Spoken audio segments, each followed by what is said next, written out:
नमस्कार। सत्यहिंदी.com के इस खास कार्यक्रम आपका स्वागत है। देश भर में किसानों के आंदोलन के 20 दिन पूरे हो गए हैं।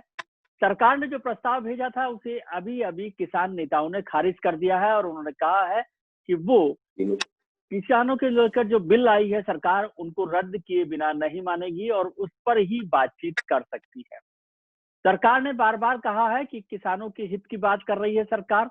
एमएसपी को खत्म नहीं किया जाएगा, मंडी सिस्टम को खत्म नहीं किया जाएगा। किसानों के लिए मौका होगा कि वो मंडी में अपना माल बेचें या मंडी के बाहर बेचें। सरकार ने यह भी दावा किया है कि 2009 से 2014 तक 5 साल में यूपीए सरकार के दौरान 4.25 लाख करोड़ की कुल मिलाकर खरीद की गई थी एमएसपी पर, जबकि इस दौरान 2014 से 2020 में 8 लाख करोड़ की खरीद हुई है, यानी 2 गुनी से ज्यादा।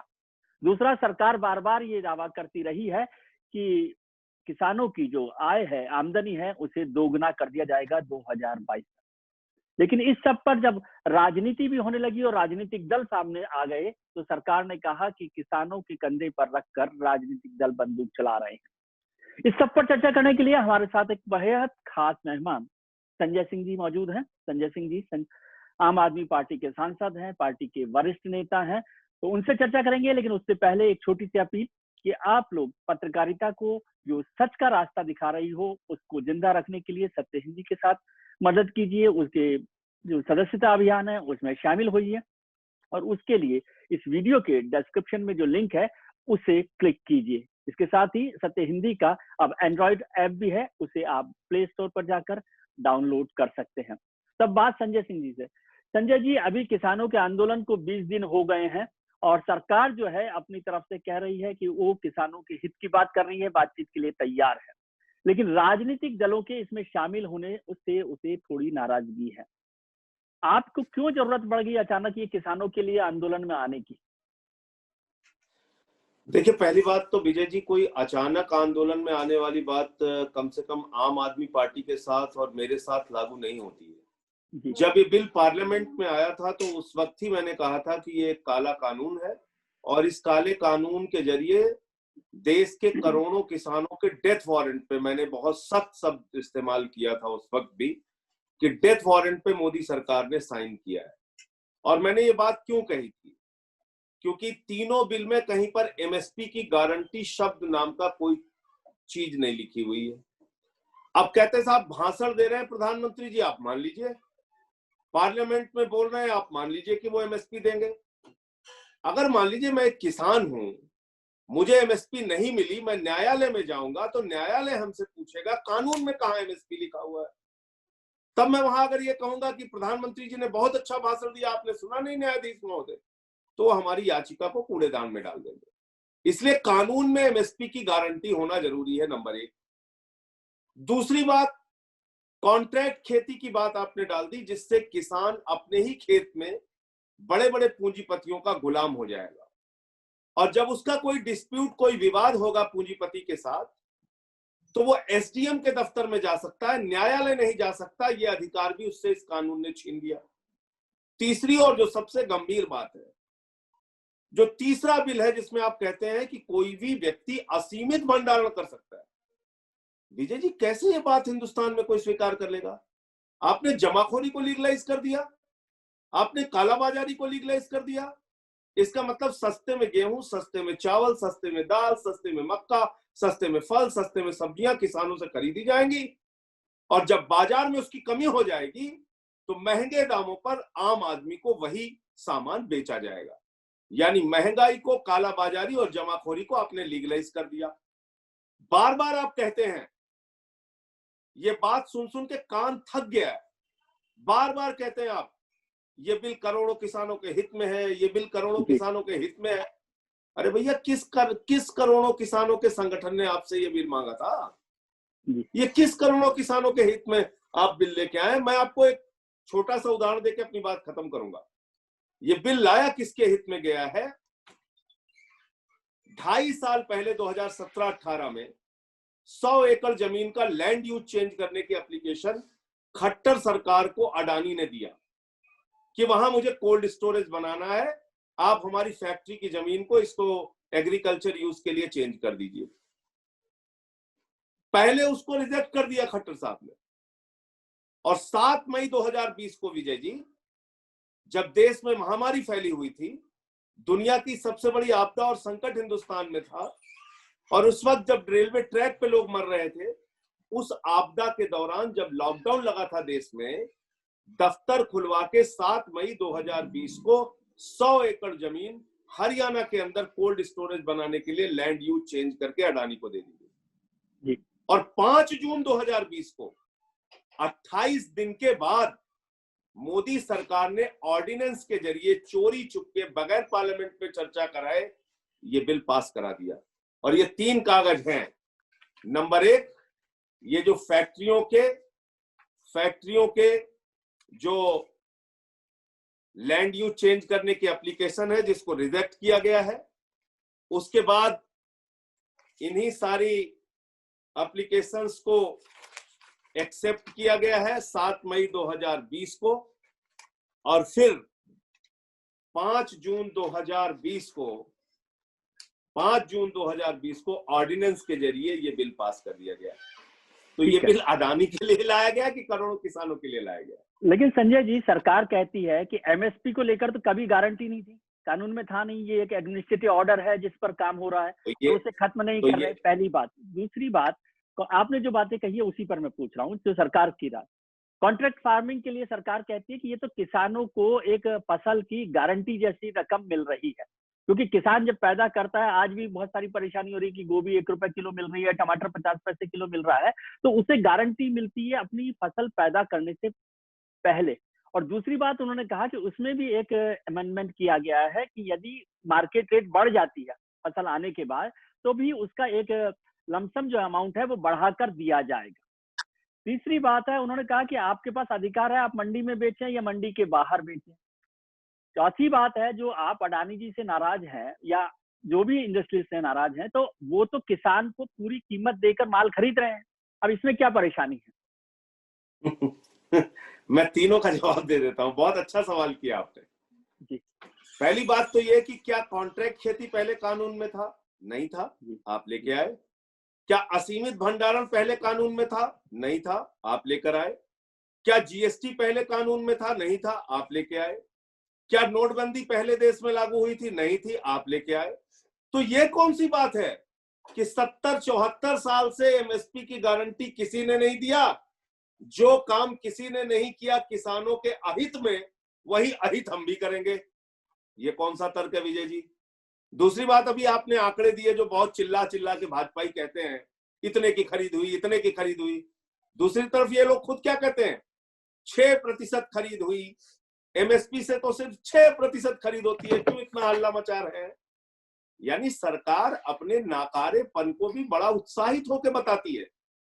अरे भाई, आपको सरकार बनाई गई है, किसानों ने वोट दिया है, आपने वादा किया है कि हम एमएसपी देंगे, यानी 100% खरीद करो। अगर तुम 6% खरीद कर रहे हो, तो आप अपने नाकारेपन को उत्साहित होकर बता रहे हैं कि साहब हम बड़े नाकारे हैं, 6% खरीद करते हैं, हमसे 94% खरीद नहीं होती। और जब आंकड़े देने लगते हैं तो कहते हैं 8 लाख करोड़ की खरीद हुई, 20 लाख करोड़ की खरीद हुई। तो ये मैं आपको इसलिए कह रहा हूं कि ये मूर्ख बनाने वाली बातें हैं। और ऐसी ही बातें प्रधानमंत्री जी ने तब भी कही थी, जब जीएसटी लेके आए, जब एमएसपी, जब नोटबंदी लेके आए, जब ये स्टार्टअप इंडिया की बात करते हैं, मेक इन इंडिया की बात करते हैं, काला धन लाने की बात करते हैं, 15 लाख देने की बात करते हैं, तब भी ऐसे ही भरोसा दिलाते हैं, ऐसे मिलेगा। अब आपने जो कॉन्ट्रैक्ट खेती की बात कही, मैं तो उसमें यह कह रहा हूं कि भाई, अगर हमारा कोई डिस्प्यूट हो जाएगा किसी पूंजीपति से, तो आप उसमें हमें न्यायालय जाने का भी अधिकार नहीं दे रहे। तो इसका मतलब हमारा कोई डिस्प्यूट एसडीएम से अगर होगा, तो हमारी बात एसडीएम सुनेगा या अडानी अंबानी की सुनेगा? और असीमित भंडारण, जो आपने कहा कि भाई वो तो पैसा देके खरीद रहे हैं, यही बात तो मैं आपकी बात बिल्कुल सही है। मैं तो मजबूर किसान हूं, मैं तो 15 रुपए किलो में गेहूं अडानी जी को बेच दूंगा, और अडानी जी हमारी मजबूरी का फायदा करके जो स्टोरेज करेंगे, 15 रुपए किलो गेहूं खरीद के, या 10 रुपए किलो धान खरीद के, या मक्का सस्ते में खरीद के, या दाल सस्ते में खरीद के, या फल सब्जियां उसका जो भंडारण करेंगे, जब बाजार में उन्हीं सामानों की कमी हो जाएगी तो महंगे दाम में हमें बेचेंगे। और इस पे सरकार कोई कार्रवाई कर नहीं सकती क्योंकि उसको उन्होंने लीगलाइज कर दिया कानून के जरिए। तो खतरनाक बातें ये हैं। और मैं फिर दोहरा रहा हूं कि जब तक इसमें इनको, जिन लोगों से लोग चंदा लेते हैं, अडानी और अंबानी से, जब तक इनको ग्रीन सिग्नल नहीं मिलेगा, ये बिल वापस होने वाला नहीं है। हम लोगों ने पार्लियामेंट में बहुत विरोध करके देख लिया। नहीं, आपने विरोध किया था, वो सब लोगों ने देखा, आपको सस्पेंशन भी हुआ, वो सारी बात हुई। लेकिन आम आदमी पार्टी के लिए लोग, या जो और पॉलिटिकल पार्टी है, उनके लिए लोग सोचते हैं कि भाई ये केवल अपने पॉलिटिकल इंटरेस्ट के लिए कर रहे हैं। आम आदमी पार्टी की खास बात यह है क्योंकि अब पंजाब में इलेक्शंस हैं, पिछली बार आपने मेहनत की थी लेकिन कोई नतीजा नहीं निकला, तो फिर पंजाब में आपको लग रहा है कि बीजेपी, अकाली दल जो है वो पहले ही खड्डे में जा रहा है या कोई है नहीं, तो आप एक बड़ी पार्टी आ जाए तो आपको पंजाब के किसान याद आ गए। देखिए विजय जी, पहली बात तो ये है कि 22 सीटें हमारी आई पंजाब में, तो ऐसा नहीं है कि कुछ नहीं मिला। प्रमुख विपक्षी दल है हम लोग पंजाब में, लेकिन सवाल ये है कि ये सिर्फ पंजाब के किसान का मसला है, ऐसा प्रचारित किया जा रहा है। वास्तव में ये हिंदुस्तान के किसान का मसला है और इसके साथ साथ आम आदमी का मसला है। अगर महंगाई देश के अंदर, आम आदमी पूरा बोला कीजिए ना, आम आदमी पार्टी का मसला है। आम आदमी पार्टी का भी मसला है, चलिए इसको भी मान लेते हैं। और आम आदमी पार्टी का भी मसला है और कांग्रेस पार्टी का भी मसला होना चाहिए और सीपीएम सीपीआई का भी होना चाहिए।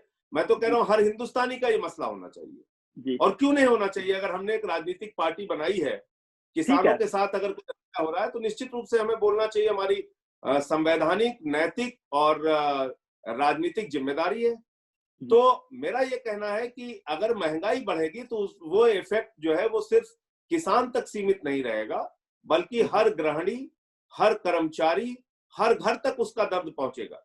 तो ये कानून जो ये कहा जा रहा है कि अभी सिर्फ देखने में आपको लगता है कि साहब इसमें एमएसपी या कॉन्ट्रैक्ट खेती, मतलब बहुत सारे प्रावधान है जो आम इंसान को, पूरे देश को इफेक्ट करेंगे। इसलिए एक ही सेक्टर था, आपने देखा होगा लॉकडाउन के दौरान, जिसमें जीडीपी बढ़ी, बाकी सारे सेक्टर्स में डाउन हुई। तो इसलिए ये भी पूंजीपतियों को हवाले देने की तैयारी है। जी, अब किसानों के लिए, किसानों का मुद्दा आपको अच्छा मिला है पंजाब के साथ साथ, इसलिए आपने कहा कि अब उत्तर प्रदेश की भी तैयारी कर लें। केजरीवाल साहब ने कहा कि अब आम आदमी पार्टी जो है उत्तर प्रदेश के चुनावों में भी एक्टिव होगी और पूरा हिस्सा लेगी, क्योंकि आपको लग रहा है कि वेस्टर्न यूपी के किसान तो है ही। देखिए ऐसा है कि 2017 में हम लोगों ने सिर्फ गोवा और पंजाब, 2 राज्यों के चुनाव लड़े थे। और उस समय 17 का चुनाव यूपी का साथ में ही हुआ था और तब हम लोगों ने फैसला किया था कि हम सिर्फ पंजाब पे फोकस करेंगे, यूपी का चुनाव नहीं लड़ेंगे। 5 साल तक हम लोगों ने वहां, कार्यकर्ताओं ने संगठन को लेके और तमाम अपना काम किया। और नगर निगम का चुनाव 17 के दिसंबर में हुआ था, उसमें हमें 50 सीटें मिली थी और 2 हमारे चेयरमैन जीत के आए थे। अभी पिछले 5-6 महीनों से संगठन बनाने के काम में 75 जिलों के अंदर विधानसभा की कमेटियां, ब्लॉक की कमेटियां, जिलों की कमेटियां, सब कुछ, और इसके बाद तमाम मुद्दों पे संघर्ष और आंदोलन। मैं लगातार वहां पे प्रभारी होने के नाते जाके, उसके बाद ये आवाज हर तरफ से उठ के आई कि भाई हमें वहां पे चुनाव लड़ना चाहिए 2022 का। और इसी के कारण केजरीवाल जी ने ये आज ऐलान किया है कि 2022 का विधानसभा चुनाव हम लोग लड़ेंगे वहां। इसके साथ साथ मेरा अपना ये मानना है कि जो मुद्दे हैं जनता के बुनियादी, उस पे काम सबको करना ही चाहिए। ये कह देना कि भाई किसान पे बोल रहे हैं इसमें राजनीति है, नौजवान पे बोल रहे हैं उस पे राजनीति है, महिला सुरक्षा पे बोल रहे हैं उस पे राजनीति है, तो मुझे लगता है कि ये एक सरकार का भी ट्रेंड हो गया है कि आप कोई भी इनके खिलाफ बात बोलिए तो 2 चीजें कहते हैं। एक तो कहते हैं ये राजनीति कर रहे हैं, दूसरा या तो फिर देशद्रोही है, या तो पाकिस्तानी है, या तो चाइना से मिले हुए हैं, या टुकड़े टुकड़े हैं, या खालिस्तानी है, मतलब कुछ ना कुछ टैग करना है। तो मुझे लगता है उसकी चिंता किए बगैर अब आगे बढ़ने की जरूरत है। बाकी अब लोग फैसला करेंगे कि कौन आतंकवादी है और कौन अन्नदाता है, ये तो लोग तय करेंगे। ठीक है, वो तो बिल्कुल ठीक है। अभी आपने 3 बड़े भारी भरकम शब्दों का इस्तेमाल किया, मैं तो घबरा ही गया था जब आपने कहा कि किसानों के लिए जो आप काम कर रहे हैं वो आपकी नैतिक, संवैधानिक और राजनीतिक जिम्मेदारी है। ठीक है, मैं तो इतने भारी भरकम शब्द मेरे को पता नहीं क्या मायने होते हैं, लेकिन जब दिल्ली के चुनावों से पहले शाहीन बाग में जो हजारों हजार लोग धरना दे रहे थे और बहुत लंबा धरना दिया, तब इन तीनों भारी भरकम शब्दों में से कोई शब्द आपको याद आया था? बिल्कुल याद आया था। और उस समय भी मैं आपको बता दूं कि सीए एनआरसी पे हमारी पार्टी का क्या स्टैंड था।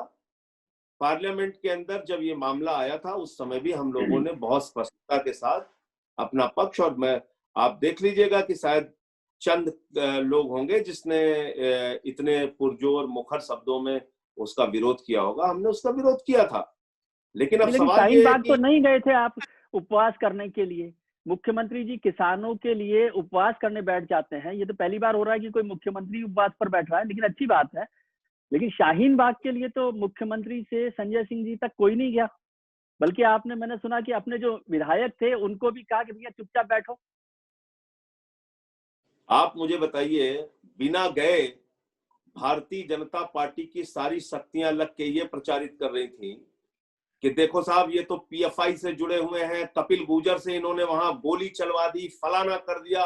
तो भाई आप एक चीज बताइए मुझे कि आपको अगर अनावश्यक तरीके से ब्लेम करने पे ही सरकार लग जाए, आप देखते हैं किस किस तरीके के आरोप ये लोग लगाते रहते हैं दिन रात। तो आप बीजेपी से डर गए थे? मेरा ये कहना है कि जहां पार्लियामेंट में जहां अपना पक्ष रखने की जरूरत थी वहां हमने रखा, वहां पे हमने अपनी बात कही। और कंट्रास्ट लगता है मेरे को, थोड़ा सा कंट्रास्ट लगता है, कंट्राडिक्शन लग रहा है, कंट्राडिक्शन। ये आपको लग सकता है, आपका अधिकार नहीं, है। आपने किसानों के लिए नहीं, अधिकार नहीं, मैं तो समझ मेरी कमजोर है ना, इसलिए, क्योंकि आपने किसानों के मसले पर भी पार्लियामेंट में मसला रखा, ठीक है, और शाहीन बाग सीए एनआरसी पर भी आपने रखा, लेकिन जब वहां रखते हैं सीए एनआरसी पर तो पार्लियामेंट की बात करके आप शाहीन बाग नहीं जाते। किसानों की बात पार्लियामेंट में रखने के बाद पूरी की पूरी सरकार अनशन पर बैठ जाती है, उपवास कर लेती है, तो ये कंट्राडिक्शन नहीं है। और दूसरी बात, आपने अभी पहले कहा मुझे कि ये सरकार आपको देशद्रोही कहती है किसानों के आंदोलन में बैठने के लिए, देश को बांटने वाली कहती है, टुकड़े टुकड़े कहती है, इसलिए इससे डर के तो आप नहीं बचेंगे, आप आंदोलन में शामिल होंगे। नहीं, ठीक है, लेकिन शाहीन बाग पर आपने कहा कि सरकार ने क्या क्या कहा कपिल गुर्जर के लिए और पीएफआई के लिए, तो आप डर गए। तो ये जो कंट्राडिक्शन है, मुझे नहीं लगता कि संजय सिंह और अरविंद केजरीवाल डरते हैं। एक सेकंड, पहली बात तो ये समझिए कि उस आंदोलन में भी उन्होंने राजनीतिक दलों को पूरी तरीके से अपने आंदोलन से बाहर रखा था। उन्होंने कभी नहीं अपील की कि कोई राजनीतिक पार्टी आए और यहाँ पे हमारे मंच का लाभ उठाए। यही काम किसान के आंदोलन में भी है, किसानों के आंदोलन में भी इन्होंने, लेकिन आप बैठे ना, किसानों के साथ तो आ गए सामने, शाहीन बाग पर सामने नहीं आए। और मैं समझता हूँ कि वो तो दिल्ली में आपकी सरकार, आम आदमी पार्टी का सबसे बड़ा संगठन, सबसे ताकतवर पार्टी, और वो उनको छोड़ दिया क्योंकि आपको लगा कि उस समय भी चुनाव थे, उस समय भी मुझे समझ आ रहा है कि चुनाव के कारण आपने छोड़ा होगा। अब चुनाव आ रहे हैं इसलिए आप चुनाव के साथ हैं, इसमें भी मुझे कोई दिक्कत नहीं है, लेकिन आप साफ तो कर दीजिए। ये नहीं, मैंने बिल्कुल स्पष्ट किया आपको, मैं आपको स्पष्टता के साथ बता रहा हूं कि उस समय भी सीए एनआरसी पे हमारा जो पक्ष था वो हमने संसद में रखा, पुरजोर तरीके से अपना पक्ष रखा संसद के अंदर। और जहां तक उस आंदोलन की बात थी उसमें भी उन्होंने कहा था पॉलिटिकल पार्टीज हमारे आंदोलन में कहीं से भी ना शामिल हो, और यही आंदोलन किसानों का भी है। तो हम कहीं झंडा बैनर लेके, आप भी इस आंदोलन में भी देख रहे होंगे कि हम कोई अपनी पार्टी का झंडा बैनर लेके नहीं शामिल होते। नहीं, लेकिन जैसे पूरी सरकार उपवास के लिए बैठ जाए, किसानों के समर्थन में उपवास कर ले एक दिन का, इसे और कैसे समर्थन कहते हैं झंडा बैनर के अलावा? नहीं, उपवास करने में बुराई क्या है? आपने तो, अगर पूरे उपवास में बुराई नहीं है, शाहीन बाग के लिए उपवास क्यों नहीं? शाहीन बाग में जो भूखे प्यासे बैठे हैं उनको खाना खिलाने में एक सरकार की, पार्टी की जिम्मेदारी बनती है, नहीं बनती? आपका फैसला है, आप नहीं करें, आप डरें, वो भी मुझे कोई दिक्कत नहीं है, आपको डर लगता है तो भी कोई बात नहीं, आपको चुनाव का नुकसान लगता है वो भी कोई बात नहीं, लेकिन आप थोड़ा सा स्पष्ट रखें। नहीं, स्पष्ट ही मैं कह रहा हूं, मैं फिर दोहरा रहा हूं, सीए एनआरसी पर हमारी पार्टी का पक्ष पार्लियामेंट के अंदर जब बिलाया था, जब उसमें अपनी बात रखनी थी, मैंने उसको रखा। और जहां तक शाहीन बाग का सवाल है, शाहीन बाग को एक दंगा फैलाने की नीयत से, नफरत फैलाने की नीयत से, भड़काने की नीयत से किस तरीके से भारतीय जनता पार्टी ने सारा खेल रचा, उस खेल का हिस्सा कहीं ना कहीं हम लोग बनते, अगर उसमें कहीं सीधे नजर आते तो भाजपा को माहौल बिगाड़ने में और उससे मदद मिलती, और मुझे लगता है कि वो करना न दिल्ली के हित में था, न आंदोलनकारियों के हित में था। ये मतलब बहुत सही स्पष्ट फैसला रहा किया है। था। मुझे किसी ने कहा कि आपने पार्टी में अपनी नाराजगी जाहिर की थी कि हमें सपोर्ट आना चाहिए, सपोर्ट में आना चाहिए। कुछ और लोग थे जिन्होंने सपोर्ट किया। ये कई सुनी बातें हैं, उस पर क्या बोला जाए। तो अभी आपको क्या लग रहा है, क्या रुख है? आखिरी सवाल, क्योंकि आपको भी जाना है, मुझे पता है कि आपकी व्यस्तता है। क्या इस समय जब किसानों का आंदोलन इस लेवल पर पहुंच गया कि किसानों ने अभी कहा है कि वो जब तक बिल रद्द नहीं किए जाएंगे तब तक वो साथ मानेंगे नहीं, सरकार के साथ शर्त नहीं मानेंगे और वापस नहीं लेंगे आंदोलन, तो क्या करेगी आम आदमी पार्टी? देखिए, किसानों का आंदोलन है, किसानों को ही लीड करना चाहिए, पहली बात तो ये है। और इसमें उनकी जो मांग है वो ये मांग है कि ये काला कानून वापस होना चाहिए। जब पार्लियामेंट में भी पार्टी के तौर पे या सांसद के तौर पे मैंने आपकी विरोध किया सरकार था, ने गजट नोटिफिकेशन भी उसी बिल पर किया था ना? ये तो कहने की, आप एक चीज मुझे बताइए, किसी केंद्र के कानून को, मतलब आप टीवी डिबेट में कोई भी बहस करें, किसी केंद्र के कानून में किसी प्रकार का कोई बदलाव राज्य सरकार कर सकती है क्या? विरोध तो कर सकती है। नहीं, विरोध तो आप करेंगे ही। विरोध नहीं किया ना विरोध आपने, गजट निश्चित रूप नोटिफिकेशन से विरोध किया, कर सकते हैं, निश्चित रूप आपने से गजट विरोध कर सकते हैं। नोटिफिकेशन किया लेकिन विरोध नहीं लेकिन किया। आप मुझे बताइए कि किसी भी केंद्र सरकार के कानून को, मोटर व्हीकल एक्ट लेके आए, हम सहमत नहीं थे, पास करा लिया, पूरे देश में लागू है। तो ये तो एक बहस के लिए बहस जारी रखते, सर लागू इस कराना राजनीति और को रोका, सर लागू कराना और विरोध करना में फर्क है। लागू कराना और विरोध करने में फर्क है ना। और आपकी पार्टी को मैं समझता हूं कि वो इतनी आसानी से किसी भी चीज को मान ले, ऐसा मुझे नहीं लगता। ये तो बाद में आपको समझ में आया, पार्टी को समझ में आया कि नहीं ये गड़बड़। अच्छा मुझे बताइए, यदि आप नोटिफिकेशन नहीं करते तो क्या होता? कुछ भी नहीं होता। और नोटिफिकेशन में कोई भी ऐसी बात नहीं लिखी हुई है जो किसानों के खिलाफ है, एक शब्द कुछ भी नहीं है। नहीं, नोटिफिकेशन तो तो बिल को लेकर ही है तो ना। कोई जवाब नहीं है ना। नोटिफिकेशन तो बिल को लेकर ही है ना। तो जब दुष्प्रचार का तो नोटिफिकेशन में कोई सरकार जवाब के, नहीं है। सर नोटिफिकेशन आपने बिल को लेकर किया, और यदि नोटिफिकेशन से किसानों का नुकसान मैं नहीं हो रहा आपको तो बिल कह से रहा भी हूं, किसानों का नुकसान नहीं हो रहा। नोटिफिकेशन में कोई भी चीज, एक भी शब्द किसान के खिलाफ नहीं है, नंबर एक बात।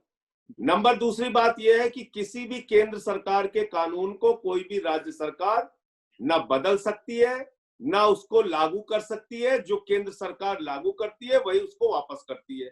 तो ये लड़ाई विरोध सीधे नहीं करती। सीधे इस कानून को कितने वापस मौके होते करने हैं? के। आप पार्लियामेंट को देख रहे हैं, आप पार्लियामेंट में हैं, एमपी हैं, आप नहीं देखते कि कितनी सरकारें, राज्य सरकारें केंद्र सरकार के कानूनों का विरोध करती हैं। और बहुत सारे कानून आपने भी किए और राज्य सरकारों ने भी किए हैं। ऐसा तो नहीं है, ये पहला मौका तो नहीं है, मुझे नहीं लगता। लेकिन एक शब्द भी बदलाव नहीं कर सकते। मैं पूरे बदलाव जिम्मेदारी के बदलाव बिल्कुल नाते कह रहा हूं।